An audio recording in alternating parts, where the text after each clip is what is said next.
Inna dina indallahil Islam. Assalamualaikum warahmatullahi wabarakatuh. Saudaraku seiman yang dirahmati Allah, pada usia Nabi Shallallahu Alaihi Wasallam 40 tahun, turun wahyu pertama kali kepada beliau di Gua Hiro. Di antara peristiwa menakjubkan menjelang kenabian, yaitu adanya sebuah batu yang mengucapkan salam kepada Nabi Shallallahu Alaihi Wasallam. Peristiwa ini diceritakan sendiri oleh Rasulullah Shallallahu Alaihi Wasallam, sebagaimana dalam hadis Sahih riwayat Imam Muslim. Rasulullah Shallallahu Alaihi Wasallam bersabda, "Sungguh aku mengetahui ada sebuah batu di daerah Mekkah yang dia itu mengucapkan salam kepadaku sebelum aku diangkat menjadi Rasul. Aku sungguh mengetahuinya sekarang." Hadis riwayat Muslim. Ketika menjelaskan hadis ini, Imam Nawawi rahimahullah mengatakan di dalam hadis ini terdapat penjelasan tentang salah satu mukjizat Rasulullah Shallallahu Alaihi Wasallam. Ibnu Abbas radhiyallahu anhuma menyatakan, wahyu pertama diturunkan kepada Rasulullah Shallallahu Alaihi Wasallam saat beliau berusia 40 tahun. Beliau tinggal di Mekah selama 13 tahun, lalu beliau diperintahkan berhijrah ke Madinah, kemudian menetap di Madinah selama 10 tahun. Kemudian Rasulullah Shallallahu Alaihi Wasallam meninggal dunia. Hadis riwayat Bukhari. Lalu bagaimana kisah Rasulullah Shallallahu Alaihi Wasallam saat menerima wahyu pertamanya?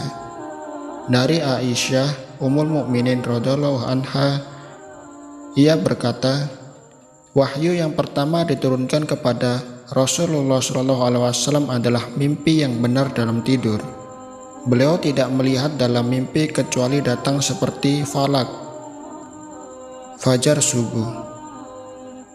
Kemudian setelah itu beliau suka menyendiri dan tempatnya adalah di Gua Hiro.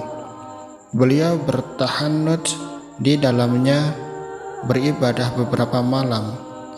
Sebelum meninggalkan keluarganya, beliau membawa bekal kemudian kembali ke Khadijah radhiyallahu anha, kemudian membawa bekal lagi untuk berikutnya.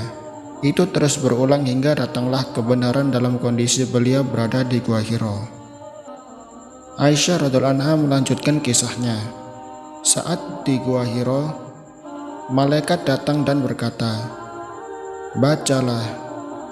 Nabi Shallallahu Alaihi Wasallam berkata, "Saya tidak bisa membaca." Malaikat tersebut memeluk Nabi Shallallahu Alaihi Wasallam hingga terasa sesak. Kemudian ia melepaskan beliau. Kemudian setelah itu dia memintanya membaca kembali. Nabi Shallallahu Alaihi Wasallam berkata, "Saya tidak bisa membaca." Kemudian dia kembali memeluk Nabi Shallallahu Alaihi Wasallam untuk kedua kalinya hingga beliau merasa tersesat. Kemudian melepaskannya dan berkata, "Bacalah." Nabi Shallallahu Alaihi Wasallam berkata, "Saya tidak bisa membaca." Kemudian dia memeluk Nabi Shallallahu Alaihi Wasallam yang ketiga kalinya, lalu melepaskannya.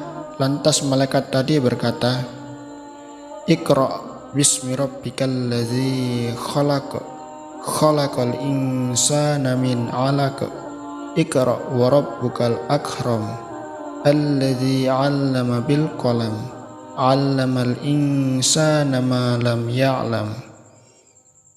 Bacalah dengan menyebut nama Rabbmu yang menciptakan. Dia telah menciptakan manusia dari segumpal darah. Bacalah, dan Rabbmu lah yang maha pemurah, yang mengajarkan manusia dengan perantaran kolam. Dia mengajarkan kepada manusia apa yang tidak diketahuinya. Quran Surat Al-Alaq ayat 1-5. Kemudian Rasulullah Shallallahu Alaihi Wasallam kembali dalam keadaan hatinya takut. Kemudian masuk rumahnya menemui Khadijah binti Khuwailid radhiyallahu anha. Nabi Shallallahu Alaihi Wasallam berkata, "Selimuti aku, selimuti aku." Khadijah menyelimutinya hingga rasa takutnya hilang. Rasulullah SAW berkata kepada Khadijah setelah memberitahukan masalahnya, "Saya takut pada diri saya." Khadijah radhiyallahu anha berkata, "Demi Allah, Allah tidak akan menghinakanmu selamanya, karena kamu adalah orang yang suka menyambung hubungan silaturahim, membantu orang lain, memberi orang yang tidak punya, memuliakan tamu, membantu orang-orang yang tertimpa musibah." Khadijah radhiyallahu anha akhirnya membawa Waraqah bin Naufal bin Asad Abdul Uzza, anak paman dari Khadijah, seorang penganut agama Nasrani pada zaman jahiliyah. Dia bisa menulis dengan bahasa Arab, juga menulis Injil dengan bahasa Arab, dan itu kemudahan dari Allah Subhanahu wa Ta'ala. Pada waktu itu, usianya telah lanjut dan matanya sudah buta.